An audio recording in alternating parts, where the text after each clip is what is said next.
Kathleen Brown, Chair of the Virginia Beach School Board, and hereby call this informal administrative workshop session at 4:30 p.m.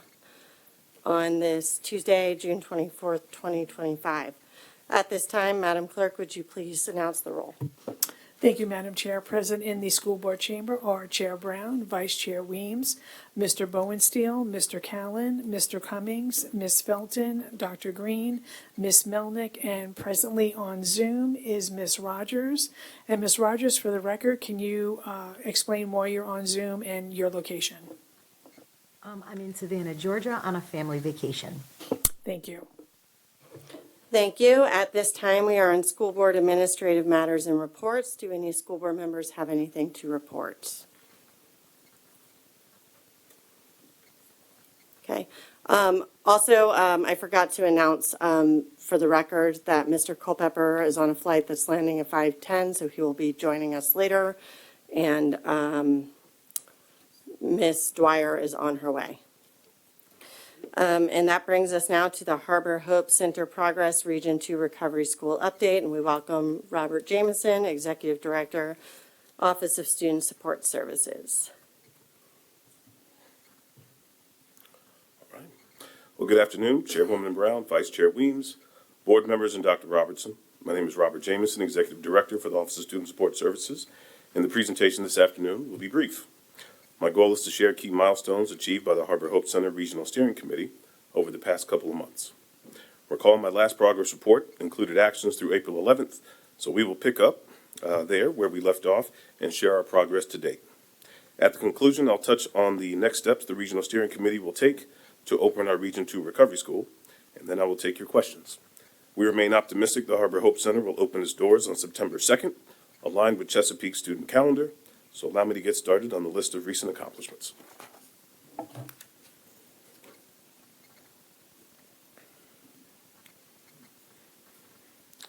As a reminder, the Virginia Opioid Abatement Authority grants are awarded to cities, and as such, significant collaboration occurred with Virginia Beach City leadership, confirming VBCPS as a grant subrecipient of the Virginia Opioid Abatement Authority Cooperative Partnership Grant. This highly competitive grant will result in $1.5 million distributed over 5 years. Combined with grant matching and non-matching direct settlement funds from the cities of Norfolk, Portsmouth, Suffolk, and Virginia Beach, total grant funds secured exceed $2.4 million. These funds, combined with the General Assembly funds, ensure all operating costs for the 25-26 school year will be fully covered by the grant, and future school board contributions will be minimized through the 5-year renewal period of the grant. A fully executed MOU with the school boards of Chesapeake, Norfolk, Portsmouth, Suffolk, and Virginia Beach was secured. Given this was no easy task, I'd be remiss if I do not acknowledge Mrs. Linetti's skill and assistance with brokering this agreement. Concurrently, an MOU was brokered with the City of Chesapeake, whose partner organization, Chesapeake Integrated Behavioral Health, will provide clinical services. This MOU defines the relationship between the two entities and the expectations and limitations of the partnership. The MOU is supported by the partner agency and awaits approval by Chesapeake City Council. Once approved, Chesapeake Integrated Behavioral Health will post and staff the 2 clinical positions. As a reminder, that is 1 clinician and 1 peer recovery specialist. Like our schools where staff engage in professional learning communities, or PLCs, we sought opportunities to learn from the experiences of the state's first recovery school, Chesterfield Recovery, and from the Association of Recovery Schools, which represents the fewer than 50 recovery schools in the United States. We are learning side by side with 3 other regional recovery schools in our state who will open their doors for the first time at 25-26. The success of the state's recovery schools are a priority for the Virginia Department of Education, and as a result, the Department of Behavioral Health and Developmental Services organized these learning communities for school divisions across the state. Participation in these opportunities will extend throughout next school year and beyond. The first step to a marketing campaign is a website, and Harbor Hope Center has secured the web domain hhctidewater.com. A mock site has been developed and is ready to go live in early July. The drop-down menu includes admissions, purpose and vision, the academic and clinical framework, and contact information to mention a few items. We will let you know when the site officially launches. A regional recovery school must operate with bylaws, and VBCPS, as a fiscal agent, took the lead on the development of said bylaws. These bylaws define the governing board composition and operational procedures and responsibilities. From a field of 43 applicants, the Regional Steering Committee interviewed a handful of the top candidates, and representatives from the Committee of Superintendents conducted a second round of interviews with those top candidates. The Committee of Superintendents supports the selection of a candidate, and Dr. Robertson will bring forward to you an administrative recommendation. Once approved and able to begin, the program coordinator will focus on staffing, collaborating with Chesapeake Integrated Behavioral Health, developing a marketing campaign, recruiting along with enrolling students, and finalizing logistical details. Oh, sorry, I was off by the click there. So then the Regional Steering Committee also continued work on the operational aspects of the Harbor Hope Center to include developing the referral and intake process, creating a student success plan template, and ordering Chromebooks as well as furniture. We are working effectively and remain optimistic the Harbor Hope Center doors will open to students on September 2nd. So I appreciate the time this afternoon, and with these updates, I'm ready to answer your questions. Dr. Green? Thank you. Mr. Jameson, how are we looking right now with student recruitment with not only in Virginia Beach, but with the other districts as well? So each of us have had several phone calls, have been fielded. We are confident that when we open doors on September 2nd, we'll have up to 5 students, somewhere in that ballpark, which we were hopeful to have 1. But at this point, it's looking like we may have around 5 as we open.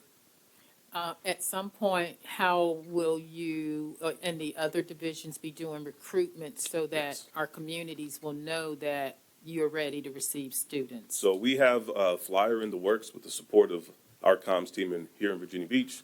We've been speaking with the different communications teams in the other school divisions to be posting information on social media, as well as outreach through our principals and counselors throughout this summer, and then, of course, when counselors return for any of those referrals. In addition, we have some different connects on the recovery side of our community where information has already been shared, and we've been able to field some phone calls from that. Great. Look forward to you having a lot of enrollments. Yes, ma'am. And Dr. Green, if I could add one more piece. Today, 2 of our military liaisons attended the meeting because they wanted to be able to have that information for any military families that would come in if their children are struggling with this. And Debbie Patch mentioned that she's in contact with Chesapeake and Norfolk and would get in contact with Portsmouth and Suffolk through their liaisons so that we have that information as well. Ms. Melnick? The 5 students, the potential, not just from Virginia Beach? Correct, not just from Virginia Okay, Beach. all right, perfect, thank you. Yeah, Ms. Melnick, I shared today in our governing board meeting that unbeknownst to me, because I never got these reports until I was a superintendent, I probably have received somewhere in the 8 to 12 range this year of record requests from families whose children from middle school to high school have been removed, and their parents have sent them to a couple of programs up in the Richmond area because we don't have any programs here. So I think there is a need. We're a little concerned that we're probably about 4 weeks farther past than where we wanted to be, but there is a need, and so although we may project opening our doors with 5 September 2nd, unfortunately, I think that number could grow as the word gets out. Yeah, So, and I'm sure it will. My question is, each division has a set number, we knew that going forward. Right. But let's just say we're, months in, you haven't heard anything, and now we have 6 people from Virginia Beach that need this school. Are they able to take up seats from somebody else, and is there a cost differential? I mean, if, as a reminder, we have 12 allotted We for have us, 12, just to give an okay. example. And so if we were to go over our 12 and there was a 13th student in need, if one of the other participating school divisions had less than their allotment. That's part of the discussion that we would be having. That you could buy a seat? Correct. Well, not even necessarily buy, being that it's already covered. There's no additional cost that we'd have to incur. We would just be taking up the seat that they've already essentially have secured for that moment. Okay, I just worried about, a division having one student in and they're paying a specific amount of money. That's why I said, could we buy a seat? Understood. Okay. Thank you. Yeah, so additionally, the beauty about this first year is the program is fully funded. So the only thing a division would have to pay is for the transportation costs of any students that attend. Because to your point, when we get into the second year where we've got a shared funding formula, where it is allocated by division size, like Mr. Jameson said, we have 12 slots. I think Portsmouth might have 4 slots. That's what we're responsible for. If we needed to get more than 12, then there would be a share, we would pick up that cost from Portsmouth. If Isle of Wight all of a sudden wanted to join in, or some other Regions 2 school division wanted to join in, then we would work with them on what that cost would be. Perfect. Because we had 5 willing to start, but I think what will happen is, particularly those on the south side, Southampton County, south side too, Right. might want to get involved. And there, you could conceivably, because in Chesapeake, you could probably see somebody maybe from Hampton or Newport News. Right. It's not too far of a drive for them, but. Great. Thank you. Ms. Felton? Thank you, Chair Brown. It was reported, public notice, that the Harbor Hope Center had a public hearing, school board hearing today, governor's hearing today. Being that we are the physical authority of the Harbor Hope Center Region 2, will we have access to meeting minutes and things that took place today? And I Yes. guess maybe the administration, we're going to hold off on that, Dr. Robinson, and telling us what was taking place today. Yes, That's what so, it was- so Ms. Felton, we did have our first committee of superintendent and governing board meeting today. That was necessary because we need to get a program coordinator recommendation through, so. And we also needed to have the governing board review the bylaws and review the MOUs and those things. And so that occurred today. The bylaws were accepted. I was named the executive officer. Ms. Weems was named the chair of the governing board, and the vice chair is Ms. Thomas from Norfolk Public Schools. So those minutes will circulate through Ms. Weems as the chair, and then Ms. Weems as the liaison will share that information with the board. But certainly, since it's such a new venture, at any point in time, we can come in and do a presentation like we're doing right now to make sure this board is aware. And Ms. Felton, the way we wrote the MOU, we're treating this as a FOIA organization, as a governing board, so the meetings are open and the meeting minutes are open. I was really aware of that, being it was made public, that the public knew they was having those meetings as well, that they were invited, but wanted to make sure that since we are the physical entity of this new beginning and new building, new program, that we would have privy to the minutes and everything else that goes on in these meetings as well. Will these meetings be televised as our meetings? I was asked by one of the constituents, will they televise these? I think our goal is to move the actual meetings down to the center once it's open, and I'm not sure the center has the capacity, the Harbor Hope Center has the capacity for video transmission, so that would be something we'd have to talk about in the future. Okay, but that is something that we might look into in the future, being that it is a part of Virginia City Public Schools and the constituents, knowing, having information, will we meet the parents and meet the constituents where they are to make sure they get this information as well, either way? I'm sure that's a good thing for the governing board to talk about it. I think the next meeting will happen at the location in Chesapeake, and I don't know enough about that location, whether it has that capability and what we would have to do. But that's certainly something the governing board can look at.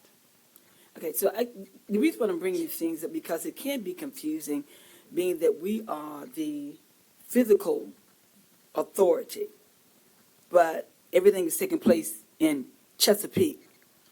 And our constituents, our parents, whoever, they need to understand how this is going to be laid out, the format, how they will have access to all that's being said and done. Because I really want that to be one of the things that we do. Be transparent as we move forward, because that can get lost in the process. And I want to make sure that we have the entity out there, the information out there. Thank you, Attorney Linetti, Dr. Robertson. Vice Chair Weems? Yes, thank you. And one of the other things that we did today was preview the handbook, which explains everything in great detail for the students and parents. And that'll be all on the website once we get that going. And it'll be, the marketing campaign will hopefully be very robust, and that will be brought to us once I get started. We had to, of course, wait till we approved a coordinator, which Dr. Robertson will bring forth later on this evening, so that was super exciting. But I do want to thank Dr. Stoltner, he's not here, but for all the work, and for you, Mr. Jameson and Ms. Linetti and Dr. Robertson and all the superintendents, because it has been, a lot of work to get everything. And again, we voted on the bylaws today, looked at the handbook, looked at some other quarterly meetings, which hopefully we will meet at the center. The reason why it's in Chesapeake is because they donated the space, and that was huge. I mean, just huge. And it's the old Great Bridge High School or middle school. Yeah, it's the old Great Bridge High School. So they already had custodians there. They already have a nurse. They're donating the maintenance, the custodial fees, the paying the nurse, and the building. So that's just huge right there. So selfishly, I would have liked it down the street from my house, but when someone gives you a building in Chesapeake, you take it. So we're very grateful for Chesapeake School Board and the Chesapeake folks for donating that to us. But I'm super excited about it, and I will invite you all to come and visit, of course, when we get running. I think our coordinator is going to start in early July, and then we're ready to go September 2nd. And I really appreciated Dr. Stoltner's comment about, we're a school first. Harbor Hope is a school first, and then recovery, because so often our students, like Dr. Robertson just said, there's a dozen that have had to move out of Virginia Beach Public Schools to live elsewhere. They had to pick recovery over education, and I know I know that road because it happened to us too. And so this way they can be with their family and the wraparound services. Their family gets help, they get help, but very importantly, they get to go to school. They don't have to choose between education and recovery. So I thought that was a great comment today. And again, I thank all my colleagues for your support in this, and we will report back. Thank you. Madam Chair, I just want to let you know that Ms. Rogers has her hand raised to get into the queue. Okay. Ms. Rogers? Thanks so much. I'm just wondering, it was stated that the MOUs and the bylaws have been executed. When will we be getting copies of those? So, we'll send those to you again. I sent those as part of a package. And this is a good question for me to get direction from the board, because I'm planning on doing it again at the end of June, where I'm going to package 3 memos together with my June update. So I think with my May update, I sent the MOU and bylaws. So Ms. Rogers, we'll send it again to everybody. But it is probably a good discussion for the board. When I send my June update, which is going to be Monday, it'll be accompanied by 3 other documents that are critical documents for your review. Is that helpful to bundle those things together, or is it more helpful to send you separate emails? I appreciate you asking, and I just want to make sure, because I didn't see the executed MOUs and bylaws in the May bundle. For me, I think it's easier for it to be separated, but I mean, obviously my colleagues can weigh in as well. Madam Chair, just a point of context. The MOU and bylaws were uploaded to the school board SharePoint site as directed. so.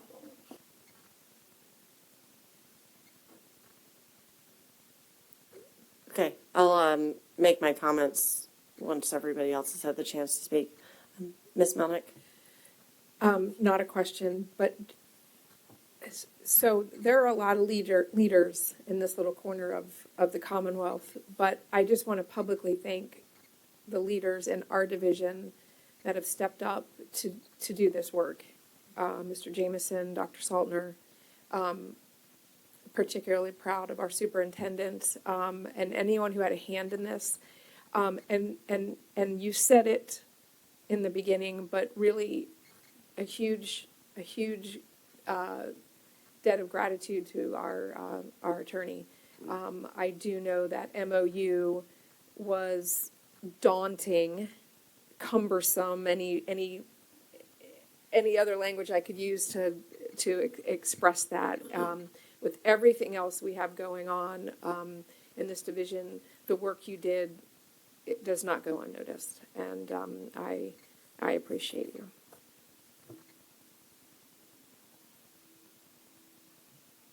Okay, I'm going to go to Mr. Cummings and then Vice Chair Williams and Ms. Felton. Just to answer Dr. Robertson's question, I think whenever action is required, just putting in subject line, action required, is always a good practice. Along with folks being diligent in their email is also good. But just for clarification, I think Ms. Rogers asked about executed documents. I'm seeing docs that aren't signed. Not that, to me, it's a huge thing. But I think she was asking for signed docs. Understood. Yeah. I don't think there's too much delineation between those documents and what was signed. Vice Chair Williams? Yes, Dr. Robertson, I think either like highlighting or something or separate, because, yeah, last school board meeting when it was stated that the MOUs weren't sent out, I went and looked because I thought for sure I'd read it, and they were sent out, but sometimes it gets very overwhelming about the amount of information, and we don't want anything to accidentally be missed. So if you could somehow highlight or send separately, I would appreciate that. Thank you. Ms. Felton? Thank you. I find it very convenient when it's placed in SharePoint, and I was having a problem with my SharePoint getting to it. Now it has been rectified by Technical Center. The only way I was getting to certain things was I would have to go into Regina's, Ms. Taliano, email and click on the link. So I would prefer, it's a lot of information, it's a new project, it's coming at full throttle. I would prefer, me personally, my information going to the SharePoint, and I can click on it. It's easier to read. SharePoint is friendly. It's user friendly to me. Emails, when you click on the emails, you're looking all over the place. And my email has a tendency. It's no reflection on our technical department because they're always there. They fix me up and get me going. But I just have a problem with my emails when I'm outside of the building. But SharePoint worked really well for me. So I would love to have my information come from Dr. Robinson in my SharePoint. Thank you. Thank you. So I personally don't feel like I want a separate email for every single item because that could really get complicated. And I also like the idea of sort of meeting multiple needs here. So maybe if there's something in there, hey, just so you know, this is in here.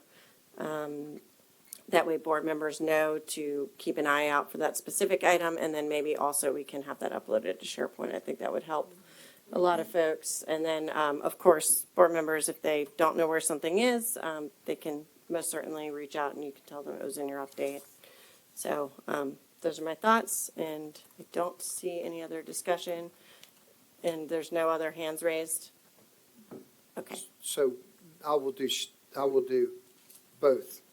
I'll have it placed in SharePoint, including the upcoming memos that we're going to send, and an email noting whether, to Mr. Cummings' point, is it to read and review or is there action required? Just to give you greater clarification on what the purpose is. And I just have a question for the chair and obviously open up to the board.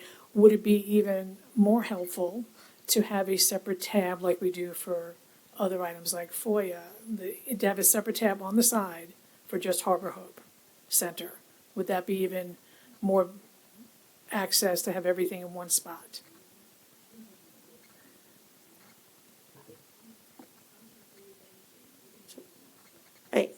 I think a separate tab is fine here. Yeah, thank you. I think that's what the board's nodding, so. Alrighty.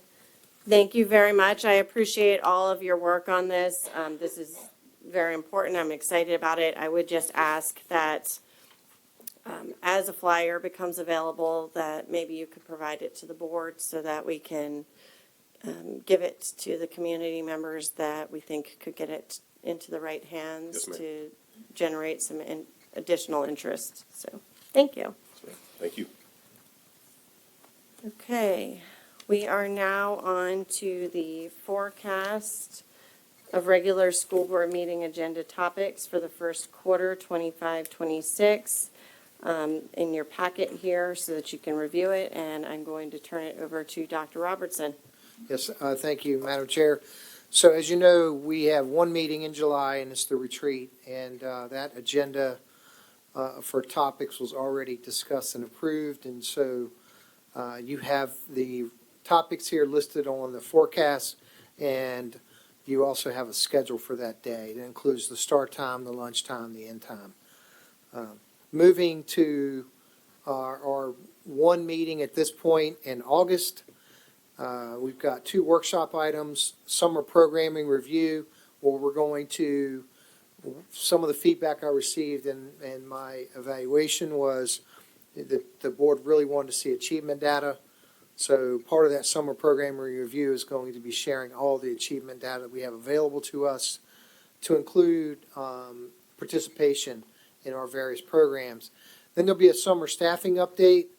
I just want to say that the work of Dr. Trotman and her team is, I don't even have the right adjective, because this is the time of year where people are weighing their options, and as they're coming in, they're heading out. So we're in pretty good shape considering where we've been in the past. So, but I want to make sure the board is aware August 12th where we are in terms of opening up schools with fully staffed.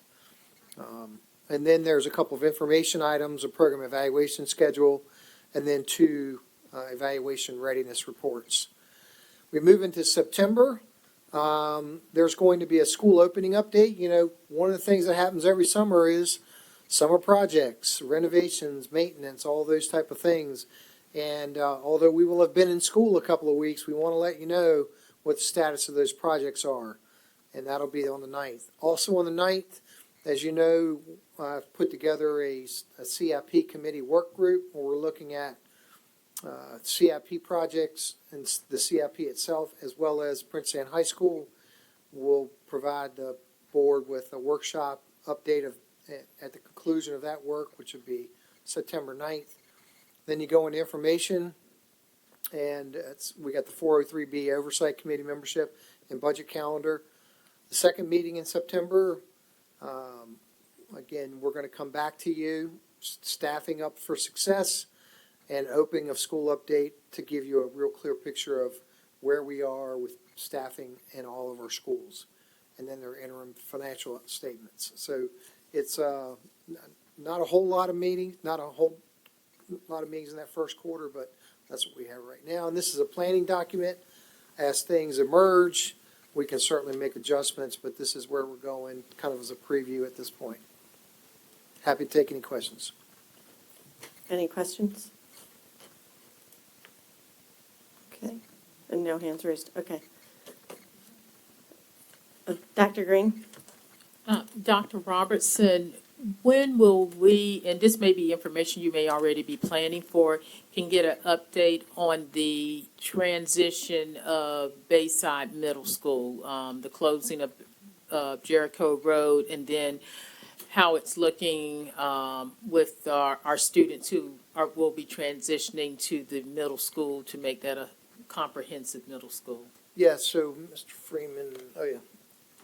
We'll look at what the best date for that is. I can tell you that there are already plans in place, like my wife is working at Bayside Sixth and her room is closed up and her stuff's being rotated this week over to the middle school and, so Mr. Freeman put together a work plan probably 5 months ago with various departments that are involved with the move, from Dr. Smith with staffing, the schools. As we talked about, we wanted to make sure we didn't eliminate positions at Bayside 6. We just moved them to Bayside 7, 8. So we can give you an update on that process, but best thing might be, let's take a visit the first week of school, because that'll be really the proof in the pudding. What's it look like at that point? Yeah. And just to answer that, I will also work with Dr. Robertson and Vice Chair Weems to look at maybe August 12th or September 9th in conjunction with Mr. Freeman, so that we can make sure that the board has everything that they need on that. All right, Ms. Linetti, do we have time to do anything in closed right now? I have one brief matter. Yes, I do have one brief matter I need to go over, and on a real estate matter and an update on litigation. And then if you wanted to start something else, we might have some time, but those two matters probably don't take more than 5-10 minutes. So we'll do those two matters and then we'll save the others for later. Vice Chair Weems, will you please read the motion to go into closed? I move that the school board recess into closed session in accordance with exceptions to open meetings law set forth in Code of Virginia 2.2-3711, Part A, paragraphs 1, 3, 7, and 8, as amended, to deliberate on the following matters. 1, discussion, consideration, or interviews of prospective candidates for employment, assignment, appointment, promotion, performance, demotion, salaries, disciplining, or resignation of specific public officers, appointees, or employees of any public body, and evaluation of performance of departments of schools, of public institutions of higher education, where such evaluation will necessarily involve discussion of the performance of specific individuals.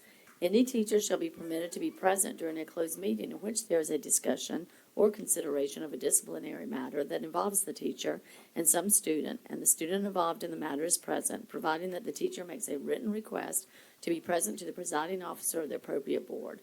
Nothing in this subdivision, however, shall be construed to authorize a closed meeting by a local governing body or an elected school board to discuss compensation matters that affect the membership of such body or board collectively.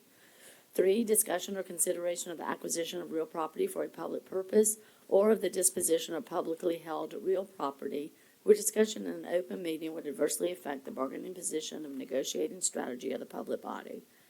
7, consultation with legal counsel and briefings by staff members or consultants pertaining to actual or probable litigation, where such consultation or briefing in open meeting would adversely affect the negotiating or litigating posture of this public body. For the purposes of this subdivision, probable litigation means litigation that has been specifically threatened or on which the public body or its legal counsel has a reasonable basis to believe will be commenced by or against a known party. Nothing in this subdivision shall be construed to permit the closure of a meeting merely because an attorney representing the public body is in attendance or is consulted on a matter. 8, consultation with legal counsel employed or retained by a public body regarding specific legal matters requiring the provision of legal advice by such counsel.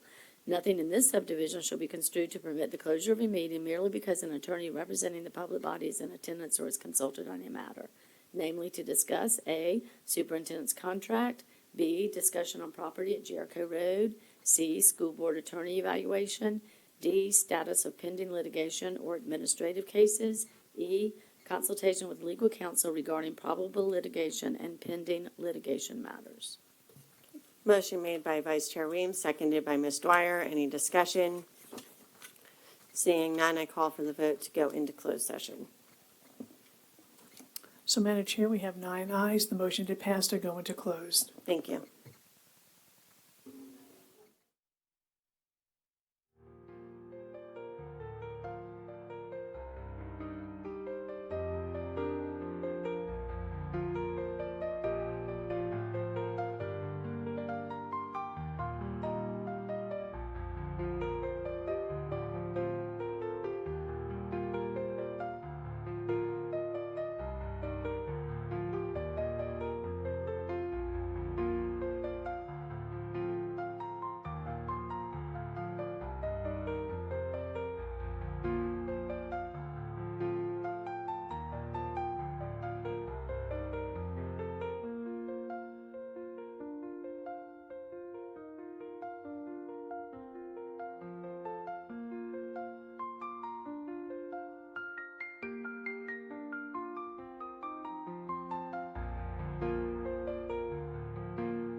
Whereas the school board of the city of Virginia Beach has convened in closed meeting on this date pursuant to an affirmative recorded vote and in accordance with the provisions of the Virginia Freedom of Information Act.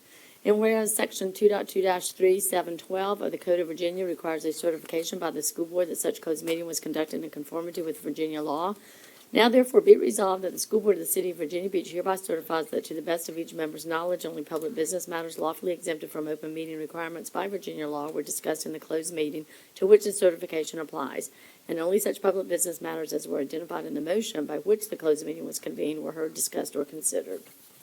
Is there a motion for the certification of closed? Moved by Ms. Dwyer, seconded by Mr. Cummings. Any discussion? Seeing none, I call for the votes to certify closed session. So, Madam Chair, we have 9 ayes. The motion to pass for certification of closed session. All right, and this informal session is adjourned, and we will reconvene at 6 p.m. for our formal meeting.